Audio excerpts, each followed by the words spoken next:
Hello everyone, welcome to Chudiwal physics classes. Please subscribe my channel. आज का जो topic है वो है स्ट्रेस स्ट्रेन कर्व। इसको आप ग्राफिकली दिखाएगा। ये मेटल के लिए है। मेटल कोई ऑब्जेक्ट, सपोज कॉपर है या आयरन है, उसकी जो प्रॉपर्टी है, जो स्ट्रेस और स्ट्रेन की कर्व है, इसी के सिमिलर होगी। ओके, यहां पर आपने जैसे जैसे स्ट्रेस अप्लाई किया, stress means force per unit area, आपने उस पर कुछ फोर्स अप्लाई किया। हर एक यूनिट एरिया, अगर सपोज उसकी एरिया कुछ है, मैंने फोर्स को डिवाइड कर दिया, total force divided by area, तो वो जो वैल्यू निकलेगी दैट इज कॉल्ड स्ट्रेस। अब स्ट्रेस अप्लाई करने के बाद उसमें कितनी चेंज इन लेंथ आई, उससे हमें निकल जाएगी स्ट्रेन। तो यहां पर जैसे जैसे स्ट्रेस अप्लाई की गई, तो आप देख सकते हैं 0 से लेकर ए तक, अगर मैं यहां पर 0 लिख रहा हूं, 0 से लेकर ए तक ये प्रोपोर्शनल लाइन है, लीनियर लाइन है। इट मींस दैट स्ट्रेस और स्ट्रेन डायरेक्टली प्रोपोर्शनल 0 से ए तक है। इट मींस दैट 0 से ए तक में हुक्स लॉ एप्लीकेबल है, क्योंकि हुक्स लॉ ने ये बताया था कि यहां पर स्ट्रेस और स्ट्रेन प्रोपोर्शनल होंगे। ये हुक्स ने बताया था, और आप देख ही सकते हैं कि ये यहां पर से लेकर 0 से ए लीनियर लाइन है। It means that Hooke's law is applicable. Means body is behaving like elastic, pure elastic material. Elastic means उसकी शेप अगर चेंज भी आप अगर कर रहे हैं, तो वो फिर से जैसे ही फोर्स हटाए वो अपनी शेप में आ जाएगी।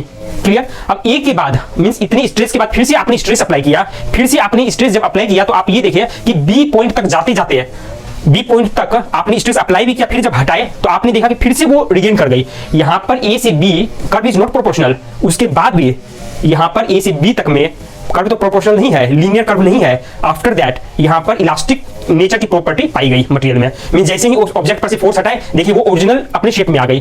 तो यहां पर आप कह सकते हैं कि बी तक जो पॉइंट ए बी है, यहां पर stress is not proportional to strain. Strain के प्रोपोर्शनल टू नहीं है ना। जिस अमाउंट में स्ट्रेस इंक्रीज कर रही है, उसी सेम अमाउंट में स्ट्रेन इंक्रीज नहीं कर रही है। ए से बी तक जा रहे हैं, तब आप देख सकते हैं यहाँ पर इस तरह का है shape.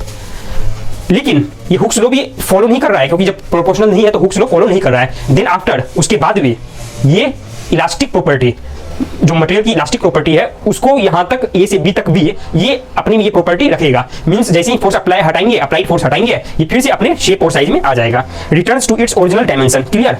When load is removed. तो आपको 0 से ए पता लग गई, ए से बी भी मैंने बता दिया। अब बी से सी, बी से डी देखेंगे। यहाँ ग्रीन कलर से शो किया हुआ बी से डी, यहां पर बॉडी यहां से और यहां तक के बीच में कहीं किसी भी पोजीशन पर आप छोड़ेंगे फोर्स को, अगर फोर्स को 0 भी यहां तक कर देंगे, तो भी उसकी शेप जो है वो चेंज हो जाएगी, परमानेंटली चेंज हो जाएगी। सपोज सी तक मैंने अप्लाई किया फोर्स, उसका छोड़ दिया, तो यहां पर आप डॉटेड लाइन से देख सकते हैं, यहां पर लिखा permanent set. It means that इसकी शेप परमानेंटली डिफॉर्म्ड हो गई है। तो ये बी से डी, ये जो डी लिमिट है, that is called ultimate tensile strength. Ultimate means ultimate तक में ये बॉडी की नेचर परमानेंट डिफॉर्म्ड हो जाएगी। क्लियर। तो ये था सी के।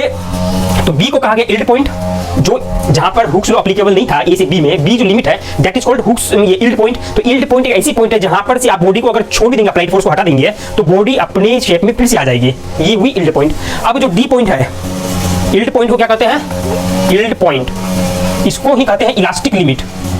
यहां तक बॉडी फिर भी इलास्टिक बनी रहेगी।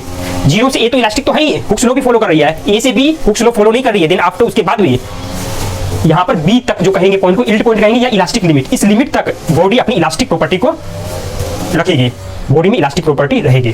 क्लियर। अब यहां पर जो कॉरस्पॉन्डिंग स्ट्रेंथ है, जो यहां पर आप देख रहे हैं ना, स्ट्रेन है और स्ट्रेस है, तो इस पॉइंट तक में जो भी कॉरस्पॉन्डिंग स्ट्रेस होगी वो कहलाएगी यील्ड स्ट्रेंथ। Yield strength. तो यहां पर क्लियर, यहां तक उसका बी से डी में परमानेंटली सेट हो जाएगी, और यहां पर प्लास्टिक डिफॉर्मेशन होगा, जो ग्रीन कलर से है, प्लास्टिक डिफॉर्मेशन, उसकी शेप परमानेंटली चेंज हो जाएगी। तो यहां पर ये हो गया अल्टीमेट टेंसाइल स्ट्रेंथ। ये यू जो लिखा हुआ है ultimate tensile strength. You means ultimate tensile strength. Clear. अब यहां पर एडिशनल स्ट्रेन, यहां पर डी के बाद जो आपने देखा अल्टीमेट टेंसाइल स्ट्रेंथ, मींस यहां से बी से डी तक में परमानेंटली बॉडी की डिफॉर्मेशन हो जाएगी। डी के बाद भी अगर आपने स्ट्रेस मींस फोर्स कम अप्लाई किया, उसके बाद भी अगर डी तक पहुंच गए, उस लिमिट तक क्रॉस कर दिया, मींस आपने इतनी फोर्स अप्लाई की जो सिग्मा यू की इक्वल है। क्लियर। उसके बाद अगर फोर्स को कम भी अप्लाई करेंगे उसके बाद आफ्टर दैट, तो वहां पर आप देख सकते हैं कि डी के पहुंचने के बाद आप अगर फोर्स कम भी अप्लाई कर रहे हैं, then after also strain is there. यहां पे स्ट्रेन तब भी है, देख रहे हैं ना, यहां पर देख रहे हैं, यहां पर वैल्यू क्या हो रही है स्ट्रेस की, नीचे आ रही है। तो यहां पर स्ट्रेस की वैल्यू कम हो रही है, लेकिन स्ट्रेन तो बढ़ती जा रही है। तो ये कहते हैं ये ई पॉइंट तक गए हैं, यहां पर ये ई पॉइंट तक ग्राफ दिखाया हुआ है। यहां ई point is called fracture point. इसके बाद बॉडी फ्रैक्चर कर जाएगी। तो डी और ई अगर पास पास है, तो वो बॉडी को कहेंगे ब्रिटल मटेरियल। अगर डी और ई दूर है, अगर ये दोनों डी और ई दूर है, तो उसको कहेंगे डक्टाइल मटेरियल। एक तो ब्रिटल अगर पास रहे तो ब्रिटल मटेरियल, और दूसरी होती है डक्टाइल। डक्टाइल मींस उसको वायर को आप जैसे आयरन का अगर एक स्लैब दिया रहे आपको आयरन पीस, तो उसमें आप अगर हैमर से पीटेंगे तो वो उसे वायर बना सकते हैं। डक्टिलिटी और ब्रिटल एक इसी तरह की प्रॉपर्टी है। डक्टाइल मींस आप उसको वायर की तरफ ड्रॉ कर सकते हैं, मींस आप वायर उससे बना सकते हैं। क्लियर। और ब्रिटल मटेरियल क्या होती है, वो टूट जाती है तुरंत। क्लियर। तो अगर डी और ई अगर आसपास है तो कहेंगे वो मटेरियल ब्रिटल है, अगर दूर है तो then that material is ductile. ये तो हो गया।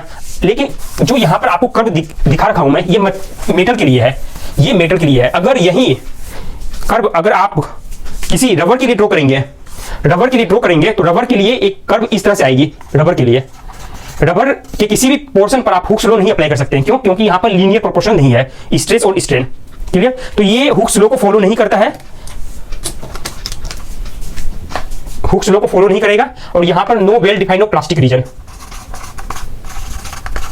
No defined plastic region. Rubber है, यहां तो इलास्टिक रीजन होंगे ना। रबर को आप अगर चेंज कर रहे हैं, रबर आपके पास अगर हो, उसकी अगर शेप चेंज करेंगे फिर से वो रिगेन कर जाती है, मींस वहां पर उसके पास इलास्टिक नेचर होती है। तो यहां पर प्लास्टिक नेचर रीजन आपको नहीं मिलेगी। क्लियर। ये रबर के लिए था, यहां स्ट्रेस, यहां पर स्ट्रेन। तो आई होप दैट आपको ये सारी बातें समझ में आ गई है। Please subscribe my channel. Thank you everyone.